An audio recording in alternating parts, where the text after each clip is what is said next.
I was listening to a another piece on West Coast hip hop, and DJ Train was mentioned. It was said that he was an exceptional DJ and he could do things a lot of other DJs couldn't at that time. His life, unfortunately, for anyone that doesn't know, ended at an early age when he passed away in a house fire. He allegedly thought his son was in the house. He went back in to retrieve his son who he thought was inside, and he never made it out. Tell us about DJ Train, Lonzo. Any good DJ Train stories? We don't hear his name too much, unfortunately. You know, I didn't really know him that well. He was a youngster. Again, I'm first generation. These guys came up behind me. I knew he was JJ Fast DJ. He worked on Ruthless Records, and he was very, very well loved, especially in Compton. And when he passed, that was one of the first things Eazy had me do for Ruthless was to go make sure his family was taken care of. That was one of my jobs for the Ruthless family was to go out there and represent them, make sure that, hey man, here goes the envelope for the family. Like by that time, Eazy was so big he really couldn't come without being a major issue. But he did show respect for the family and for Train because actually he was the DJ for JJ Fad. I didn't really know him personally that well. I heard a lot about him, but I didn't know him personally. What about Sir Jinx? Can you tell us anything about his early come up? Crazy motherfucker. Crazy Straight up, huh? Jinx would get on my nerves especially when he was in Stereo Crew. He's one of them dancing motherfuckers. He always dancing. Hey, Lonzo, motherfucker, what's happening with your boy? And he always clown you and shit. Jinx is where I got the fucking the term N.W.A. from. Yeah, I got it from Jinx. Okay. Oh, okay. Now without Alonzo.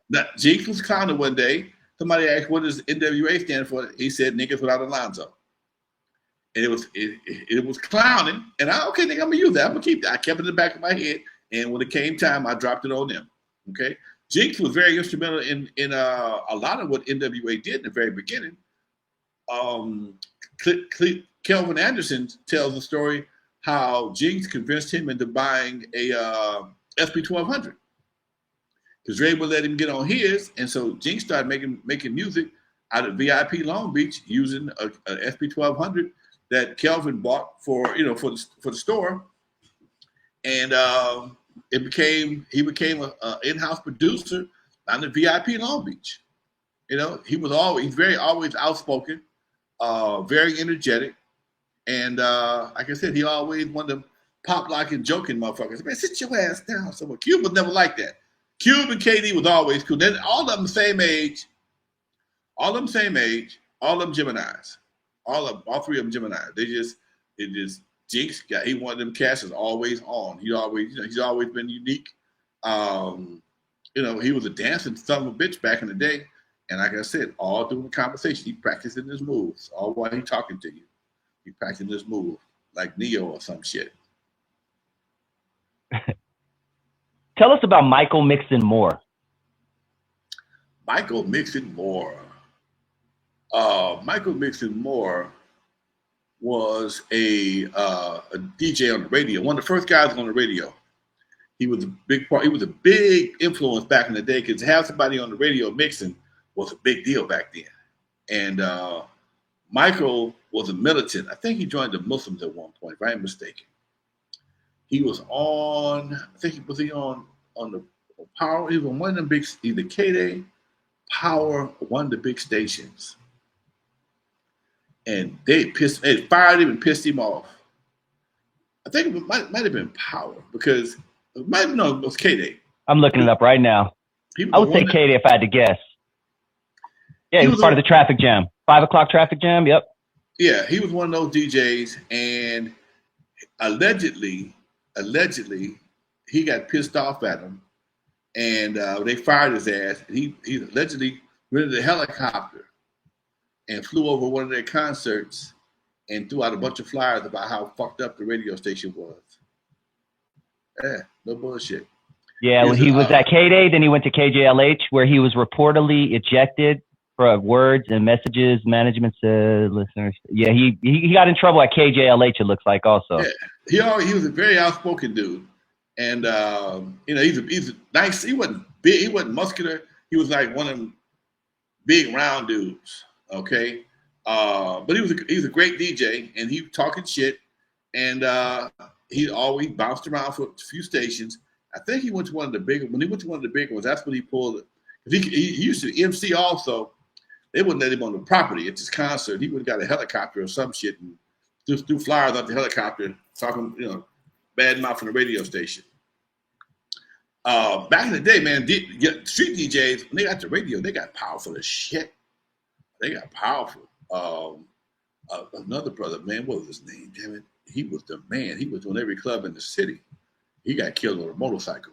A radio DJ? I'll look it up right now. He's a radio DJ.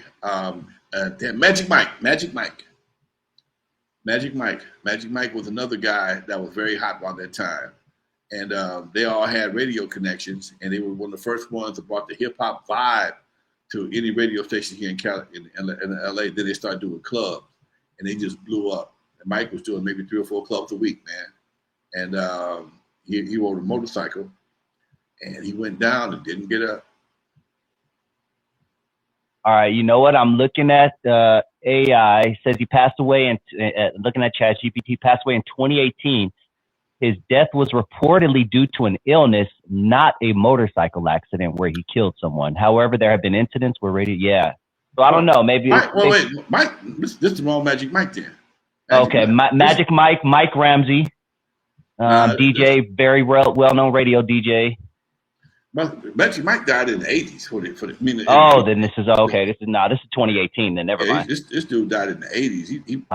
Okay. The Eve was cracking when he died. He was a real hot dude. Yeah, this is a long time ago. Okay. You always gonna find it's gonna be a bunch of Magic Mikes, DJ Joes, man. Some Richie Riches. It's a bunch of Richie Riches. There's a lot of guys that share the same name in different areas. What can you tell us about the Fila Fresh crew who made their appearance on that N.W.A. and the Posse album? Fila Fresh crew was Dr. Rock, DOC, and somebody else who I don't really know. I know Dr. Rock and DOC. Dr. Rock was a DJ with my group, Eve After Dark. He was one of the OG DJs at Eve After Dark. He was a buddy of mine who grew up on the hood, on the corner from me. And he left LA under mysterious circumstances and moved to Houston, wherever that, where I always get this shit confused. Wherever DOC lived. Dallas. Okay. Man, you'll get your ass cussed out. I ain't from no goddamn Houston. Yeah, no, comment section. I can already hear their asses. Come on, man. He moved to Dallas